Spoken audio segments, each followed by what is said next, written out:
Hello students, today we are going to learn the first chapter of 10th Science 1 Gravitation. In this session we are going to discuss about the force, effect of forces and about the scientist Isaac Newton. Let us discuss about the some effects of force on an object. Now force is a very necessary and needy thing in our day-to-day life. We are using force. For example, in here I have given some examples and some images. So in first images we can observe there are some boys are playing and they playing that do you know that the name of that game? Yeah, yes, correct, this is a tug of wars. They are applying the same force but in opposite direction. So the rope may not move because the force is exerted on both sides equally but in opposite direction. So this may be the example of equal force. If you want to push anything or any object or you want to pull any object, then you need to apply a force. Third example, the boy is playing with a ball. That means to make a move, to give motion to that ball, the boy must apply an external force on it. To riding the bicycle or to move a tire faster, repeatedly we have to apply a force on it. And another example is given of magnetic force. So these forces are used in many fields. Also there is some force which are used in science experiments. If there is a rotten egg, then it float on water because there is some buoyancy. That means buoyant force is applied by the surface of the water, so it make it float on water. That means these are the some effects of force on an object. That means first one is that force can change the shape of the object. Second one, to start moving any object we need to apply a force.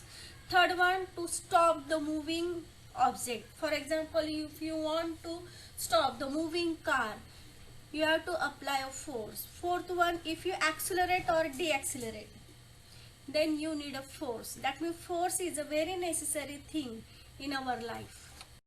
Let us discuss about some types of forces. Here some images are given.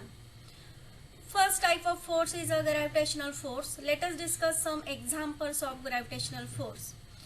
We know very well that if an apple falls from a tree, it is attracted towards the center of the earth because of the gravitational force.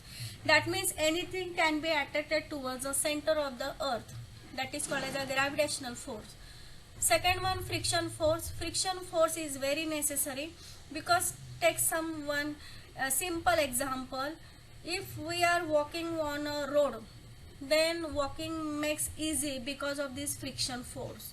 Without friction we cannot easily walk on a ground. For example, if ground is a sandy ground or slippery ground, then it becomes frictionless. That means friction is very less, then you cannot easily walk on that ground. Okay, so friction force is very necessary. Third one is a magnetic force. Here magnets attract the magnetic material towards it and magnetic force is applied. Fourth one is a tension force. Suppose we are playing a game with a tug of wars, then tension is applied on both directions. Equal and opposite tension is applied, then it will become a equal force. So buoyant force, for example, here is a given hot balloon. It makes floats in the air or water because of this buoyant force. Sixth one is a applied force. If you want to move anything or pull anything or stop the moving object, then you have to apply some external force on it. So these are the some examples of forces. Let us gather some information and introduction to the scientist Sir Isaac Newton. He was a great scientist and he was born in 4th January 1643 in Woolsthorpe in England.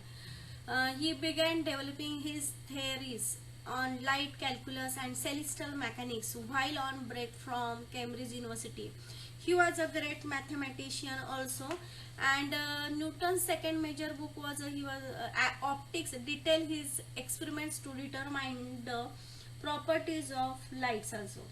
And he also invented a new branch of mathematics, and this is called as a calculus. And also here we know that the Kepler's laws. Okay, so Kepler's laws was not known, but he derived the mathematically the Kepler's laws. So in this chapter we are going to discuss about the Kepler's laws and also the gravitational force. Discuss about force and motion. Here first we have to understand what is meant by the force and what is meant by motion. Here force is necessary to change the speed as well as the direction of motion of the object. Force is the cause to change in the position of the object or a body. Force is something that causes a change in the state of motion.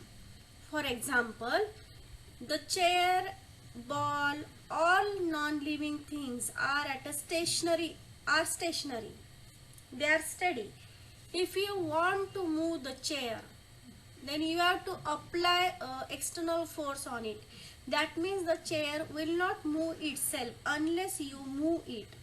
A ball cannot roll down its own, but you need to kick the ball, which is the form of applied force.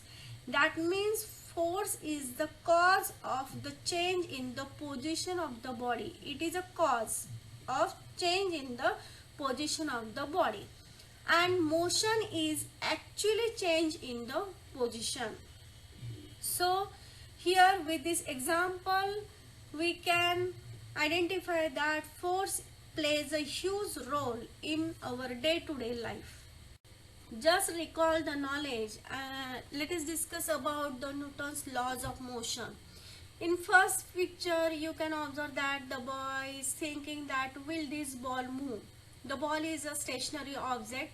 It will not move unless and until you apply external force on it. That means this is an example of Newton's first law.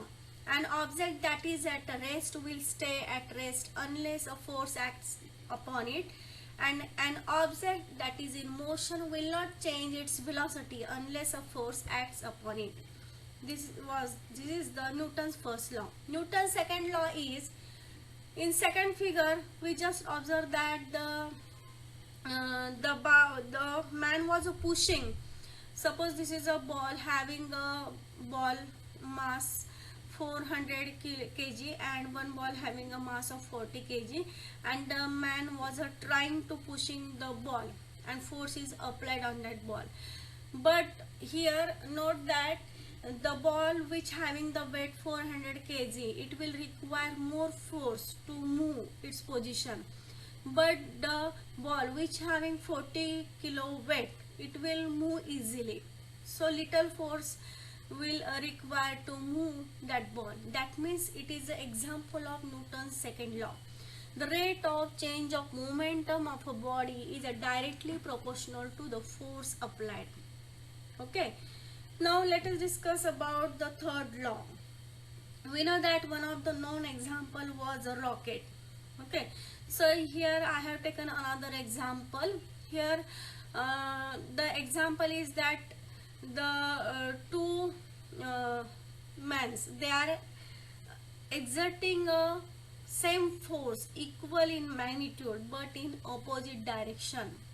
Okay, that means this states the third law of Newton. That means the third law states that all forces between two objects exert in equal magnitude but in opposite direction. That means forces are equal in magnitude, but action and reaction force having equal magnitude but having opposite direction. This is known as Newton's third law of motion. Discuss about the gravitational force. In first image we can observe that the apple is falling vertically down towards the center of the earth, because the gravitational force of the earth acts towards the center of the earth. So it is a falling down towards the center of the earth.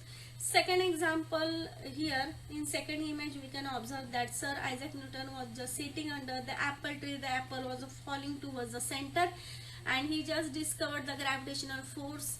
That means the force act on an apple on the tree is towards the center of the earth. If the force of gravitation acts on an apple on the tree at a different heights from the surface of the earth, that means it can also acts from the object at even a greater height, that means much further away from the earth. Second one, as the moon orbits the earth, we know that the moon orbits the earth, that means the force of gravity is acting upon the moon, which provides a centripetal force which is required for a circular motion. Now centripetal force is a different, and we are going to study about centripetal force more in details in next session, but let us give some idea about the centripetal force. What is mean by the centripetal force? A force acts on any object which is moving along a circle and it is directed towards the center. It is called as a centripetal force. Centripetal means center seeking. That means the object tries to go towards the center of the circle because of this force. So the force of gravity acting upon the moon provides the centripetal force required for circular motion. Also, the sun's gravitational pull keeps our planet orbiting the sun. The motion of the moon is affected by the gravity of the sun and the earth also. And last one, the moon's gravity pulls on the earth, because we know that there is some gravitational force of earth on the moon. Likewise, the moon's gravity also affect the earth, because the moon's gravity pulls on the earth and it makes the tides rise and fall. Okay, this will happens twice a day after equal interval of time. That means the water level rises. That means it is attracted towards the moon and the water level goes up, it rises, and it makes the tides rise and also fall every day. This is just because of the moon's gravity pulls on the earth.